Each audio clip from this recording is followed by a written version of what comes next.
Euphrates river दुनिया की सबसे महत्वपूर्ण नदियों में से एक मानी जाती है, जो तुर्की से सीरिया और फिर इराक तक फैली हुई है।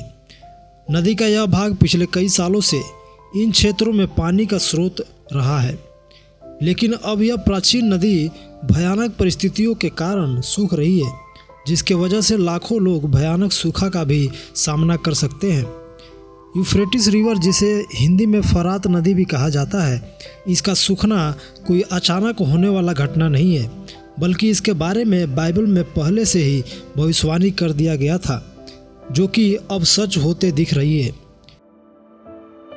कई ऐसी खोज भी सामने आया है जो पूरी दुनिया को झकझोर कर रख दिया है। इस बात की पुष्टि भी हो गई है कि फरात नदी सूख गई है। यह नदी मानव इतिहास में एक विशेष स्थान रखती है। प्राचीन मेसोपोटामिया का एक हिस्सा, जहां पहली और सबसे पुरानी खोज पता की गई थी कि वहीं से खेती करना शुरू हुआ था। पुराने समय में इस नदी ने मानव जाति को खेती और अन्य कृषि कार्यों का अभ्यास करने के लिए स्वच्छ पानी का एक निरंतर स्रोत प्रदान किया, जो बाद में दुनिया के अन्य हिस्सों में फैल गया। फरात नदी बाइबल में दर्ज की जाने वाली पहली नदियों में से एक थी, क्योंकि यह उन 4 नदियों में से एक है जो अदन की वाटिका से निकलती थी। यह नदी एशिया की सबसे लंबी नदियों में से एक मानी जाती है और टाइग्रिस नदी के साथ मिलकर उपजाऊ भूमि बनाती है। फरात नदी तुर्की से खड़ी घाटी के बीच से बहती है, फिर सीरिया में तराई के माध्यम से इराक और फारस घाटी में प्रवेश करती है। लेकिन अब फरात नदी सूख रही है। ज़्यादातर जगहों पर, खास करके इराक में, नदी पूरी तरह से सूख गई है। कई जगहों पर जहां पानी सूख गया है, खेत बंजर हो गए हैं, क्योंकि फसलों की सिंचाई के लिए पानी का स्रोत नहीं है। इसके वजह से आसपास के इलाकों में सूखा पड़ा हुआ है। दुनिया में कृषि को जन्म देने वाला उपजाऊ भूमि अब सूखा पड़ रहा है। अब सवाल यह भी उठता है कि हमेशा पानी से भरी रहने वाली नदी अचानक से सूखने क्यों लगी है, और इससे उन लोगों पर क्या बीतेगी जो जीवित रहने के लिए इसके पानी पर निर्भर रहते थे। कई खोज में तो यह भी सामने आया है कि इस नदी के नीचे कुछ ऐसी अजीब चीज़ें दफन हैं जो इस नदी को सुखा रही है।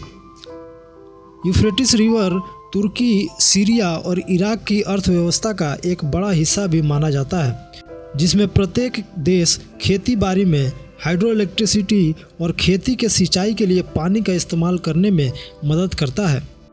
तुर्की के पास इस नदी के प्रवाह पर सबसे अधिक नियंत्रण है, क्योंकि यह तुर्की में आर्मेनिया के पहाड़ों से निकलती है। दोस्तों, प्रकाशित वाक्य की किताब हमें फरात नदी के सूखने की भयानक भविष्यवाणी बताती है। लिखा है अध्याय 16 उसका 12 में, और छठवें ने अपना कटोरा बड़ी नदी फरात पर उंडेल दिया और उसका पानी सूख गया कि पूर्व दिशा के राजाओं के लिए मार्ग तैयार हो जाए। इस भविष्यवाणी के अनुसार पता चलता है कि अंत के समय में परमेश्वर का छठा स्वर्गदूत फरात नदी को सुखा देगा।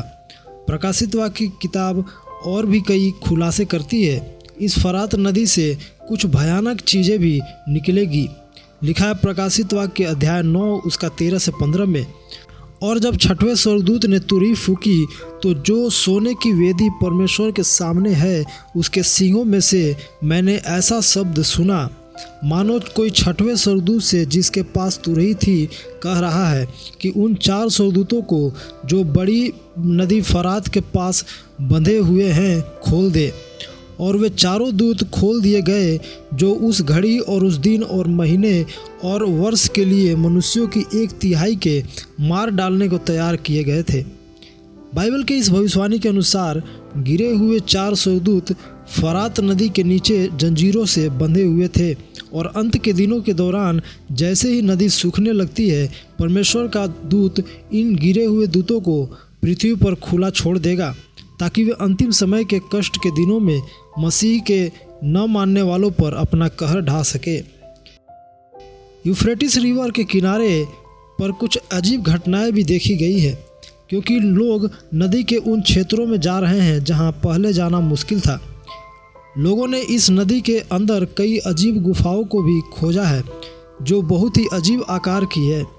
इनमें से कुछ गुफाओं में किसी को बंदी बनाने के लिए डिजाइन की गई जेल की सलाखों के समान दिखाई दिया है। और इन अजीबोगरीब आकार की गुफाओं के अलावा कई वैज्ञानिकों ने और कुछ लोगों ने भी वहां की ज़मीन से आने वाली विभिन्न भयानक आवाज़ों को भी रिकॉर्ड किया है। कुछ लोगों ने इन आवाज़ों को पीड़ा से कराहने के शोर के रूप में बताया है। धार्मिक खोज करने वालों ने इसे बाइबल की भविष्यवाणी की पूर्ति के रूप में समझाया है।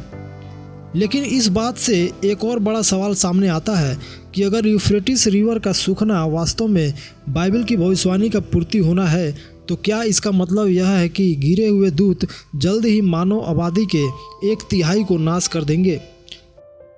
दोस्तों, अब समय आ गया है कि इन सारी भविष्यवाणियों को पूरा होते देख हमें अपने आप को तैयार कर लेना चाहिए, क्योंकि कोई नहीं जानता कि यीशु मसीह का दूसरा आगमन कब हो जाएगा। बाइबल की भविष्यवाणियाँ बहुत जल्द ही पूरा होते जा रही है। यीशु मसीह ने हमें पहले ही चिन्ह दे दी है कि जब तुम यह सब होते देखना, तब समझ लेना कि मेरा आगमन निकट है। दोस्तों, आपका क्या विचार है हमें कमेंट करके ज़रूर बताएं। वीडियो को लाइक करें, चैनल को सब्सक्राइब कर ले ऐसे ही और वीडियो के लिए। धन्यवाद। जय मसीह की।